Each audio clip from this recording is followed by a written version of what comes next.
आज Indian foodie foodie आपके लिए लेकर आया है दादी और नानी के नुस्खों से बनकर के तैयार होने वाला लाजवाब सहजन का अचार। इस वीडियो में मैंने 2 तरीके का अचार बनाना आपको बताया है और अगर आप लहसुन खाते हैं तो लहसुन के फ्लेवर वाला ये अचार आपको बहुत ज़्यादा पसंद आएगा। और अगर आप लहसुन नहीं खाते हैं तो यहाँ पर बिना लहसुन का अचार बनाना भी मैंने इस वीडियो में बताया है। इस अचार की रेसिपी को एक बार आप ज़रूर ट्राई करें क्योंकि ये अचार आपका सालों तक खराब नहीं होगा। दूसरा, यहाँ पर मैंने अचार बनाने का परफेक्ट मेजरमेंट आपको बताया है, जिसकी वजह से अगर आप अचार फर्स्ट टाइम भी बना रहे हैं तो आपका अचार एकदम परफेक्ट बन करके तैयार होगा। तो फिर चलिए इस टेस्टी अचार बनाने की रेसिपी को हम शुरू करते हैं। रेसिपी शुरू करने से पहले आप मेरे चैनल इंडियन फूडी फूडी को सब्सक्राइब जरूर कर लें। हेलो एवरीवन, मैं वंदना आपका स्वागत करती हूँ आपके अपने YouTube channel Indian foodie foodie पर। आज हम बनाएंगे सहजन का अचार। तो उसके लिए हमने सहजन की फलियां ली हैं। यहाँ पर देखिए हमने सॉफ्ट वाली फलियां ली हैं। जब हमने इसको इस तरीके से पकड़ा है तो ये मोल्ड हो रही है, यानी कि ये सॉफ्ट वाली फलियां हैं। इसके अंदर रेशे थोड़े कम रहते हैं, जिसकी वजह से बच्चे हों या बड़े सभी को ये अचार बहुत ज़्यादा पसंद आता है। इस अचार को बनाने में आपको एक चीज़ और ध्यान रखनी है कि फलियाँ थोड़ी सी मोटी ही होनी चाहिए।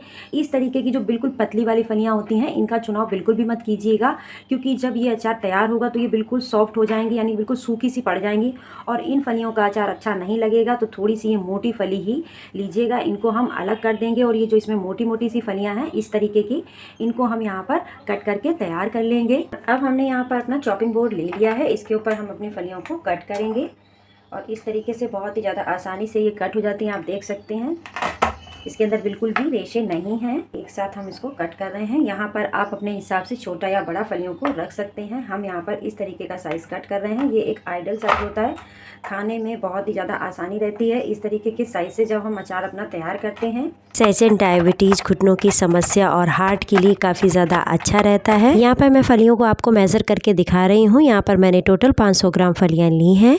अब हम इन फलियों से अपना टेस्टी और यमी अचार बनाएंगे। तो उसके लिए इन फलियों को हम 2 घंटे की धूप दिखाएंगे। इस अचार को हम लास्ट मार्च में बना रहे हैं। इस समय धूप काफ़ी ज़्यादा कड़क होती है, तो हमें बहुत ज़्यादा इन्हें धूप में नहीं रखना है, नहीं तो ये फलियाँ हमारी सूख जाएंगी और अचार भी बहुत ही ज़्यादा सूखा सूखा सा बनेगा। उसकी सॉफ्टनेस काफ़ी ज़्यादा कम हो जाती है, तो इस चीज़ का ज़रूर ध्यान रखिएगा। तो चलिए इन फलियों को हम 1 से 2 घंटे की धूप दिखा देते हैं। आधा किलो अचार के लिए मसाला बनाने के लिए हम यहाँ पर 2 टेबल स्पून भर करके ये साबुत ज़ीरा इसमें डाल रहे हैं और इसी के साथ हम इसमें 2 टेबल स्पून के करीब सौंफ भी डाल देंगे। यहाँ पर हमने ज़ीरे और सौंफ को अच्छे से बीन करके साफ़ कर लिया है। इसमें कुछ कंकड़ वगैरह रहते हैं, उनको हमने हटा दिया है। और इसी के साथ हम इसमें डाल देंगे 1 टेबल स्पून के करीब मेथी दाना। अगर आप ये रेसिपी किसी डायबिटिक पेशेंट के लिए बना रहे हैं तो यहाँ पर आप 2 टीस्पून मेथी दाना भी ले सकते हैं। और अब हम गैस का फ्लेम ऑन कर लेंगे और स्लो फ्लेम पर इनको हम अच्छे से फ्राई करेंगे। इन्हीं साबुत मसालों के साथ में हम ये 4 लाल मिर्च भी डाल रहे हैं। साबुत लाल मिर्च बहुत ही ज़्यादा सोंधा फ्लेवर देती है।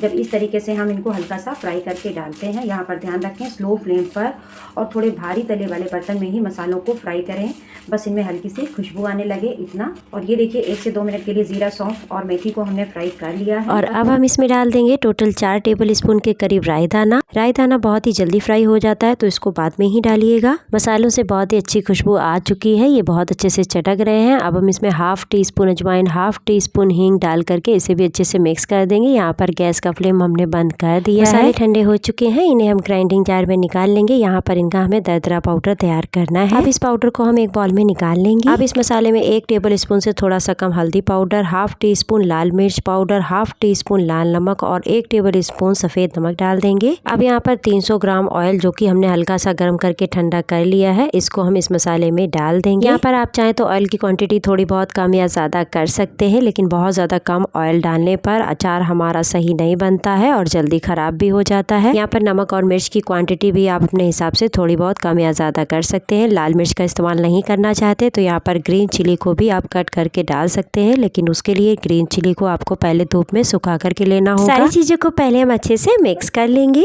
और अब हमने एक बॉल ले लिया है, इसमें हम अपने अचार को मिक्स करेंगे। जिन फलियों को हमने थोड़ा सा धूप में सुखा करके लिया था उसको हम इसमें डाल देंगे। इन फलियों को हमने केवल 1 से 2 घंटे की ही धूप दिखाई है, वो भी सुबह की, जब बहुत ज़्यादा धूप नहीं थी। और ये देखिए फलियाँ अभी हमारी अच्छी से सॉफ्ट हैं।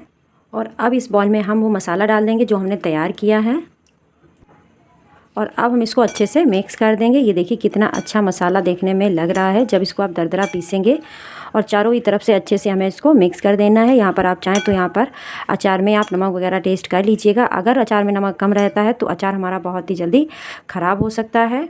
इस अचार को बनाने में हमने कलौंजी का इस्तेमाल नहीं किया है। आप चाहें तो यहाँ पर कलौंजी का इस्तेमाल कर सकते हैं। ये अचार हम गर्मियों में बना रहे हैं और गर्मियों में ही हम इसे इस्तेमाल करेंगे, तो इसीलिए हमने इसमें कलौंजी का इस्तेमाल नहीं किया है, क्योंकि कलौंजी थोड़ी सी गर्म तासीर की होती है। और अब मैं यहाँ पर डालूंगी इसमें विनेगर। यहाँ पर हम एप्पल साइडर विनेगर का इस्तेमाल कर रहे हैं। अगर आप डायबिटिक हैं तो यहाँ पर आप जामुन के सिरके का भी इस्तेमाल कर सकते हैं। जामुन का सिरका डायबिटिक पेशेंट के लिए बहुत अच्छा रहता है। 2 टेबल स्पून के करीब हम इसमें ये विनेगर डाल देंगे। आप चाहें तो यहाँ पर गन्ने के सिरके का भी इस्तेमाल कर सकते हैं। और अब हम यहाँ पर एक सूखा और साफ़ कंटेनर ले रहे हैं। यहाँ पर हम ये चीनी मिट्टी के मर्तबान का इस्तेमाल कर रहे हैं। इसी में हम अपना सारा अचार स्टोर करेंगे। यहाँ पर एक चीज़ ध्यान रखें कि मर्तबान को अच्छे से गर्म पानी में वॉश करने के बाद आप धूप में 1 दिन सुखा करके ही लें, क्योंकि इसके अंदर जो पहले आपने अचार रखा हुआ है उसकी स्मेल भी आ सकती है जो हम दूसरा अचार बना रहे हैं। तो इस तरीके से मर्तबान को अच्छे से साफ़ करके ही इसमें अचार को डालें। ये जो अचार हमने बनाया है इसको हम गर्मियों में बना रहे हैं, इसी वजह से इसको बहुत ज़्यादा धूप में रखने की ज़रूरत नहीं है। अगर आप इसको 2 से 3 दिन तक पूरे टाइम धूप में रखते हैं तो इसमें जो हम ऑयल डालते हैं वो हल्का सा स्मेल करने लगता है, जिसकी वजह से ये अचार खाने में अच्छा भी नहीं लगता और दूसरे बहुत ज़्यादा दिनों तक नहीं चलता है। ये हल्का सा चिपचिपा सा हो जाता है। तो इस चीज़ का विशेष ध्यान रखिएगा कि अचार को अगर आप गर्मियों में बना रहे हैं, चाहे वो कोई भी अचार हो, तो उसको बहुत ज़्यादा देर तक हमें धूप में नहीं रखना है। 2 से 3 दिन तक हमें लगातार इसको अच्छे से मिक्स करते रहना है। अगर हम मर्तबान में भी रखते हैं तो इसको हमें अच्छे से हिलाते रहना है, ताकि ऊपर का मसाला नीचे और नीचे का मसाला ऊपर आ जाए, जिससे हमारा अचार बिल्कुल भी ख़राब नहीं होता है। 2 से 3 दिन धूप में रखने के बाद अचार आपका तैयार हो जाएगा।